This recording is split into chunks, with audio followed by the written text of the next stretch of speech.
টুপি দেখলেই রাজাকার, পাঠিয়ে দিয়েছিল কারাগার। আর কত ভঙ্গি, সত্যি কথা বললেই আমরা নাকি জঙ্গি।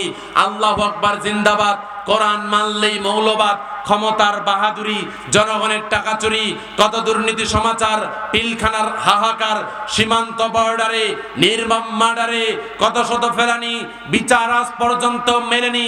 লাইভ শো, টক শো, কয়েকদিন আগে ষড়যন্ত্রে মাইলস্টোন ধ্বংস, নেতা নেত্রীর লাভঝাপ, আলাপ আর সংলাপ, একজনও নড়বে না, একজনও সরবে না। চুলে চুলে যেমন চুলাচুলি, বর্তমান বিভিন্ন দলে দলাদলি, আর মামা কথায় কথায় ফেসবুকে গালাগালি। এই যখন দেশের হালচাল, সব জায়গায় কৈতাল। বহুত চিন্তা করে দেখলাম এই মুহূর্তে দরকার ইসলামী সরকার। কথা বলে ঠিক কিনা? আল্লাহর আইন চাই, সৎ লোকের শাসন চাই।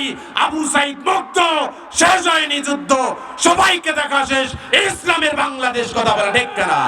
মুসলমান ইসলামের সাথে কারা কারা থাকবে না, হাত তুলে দেখায় দেয়।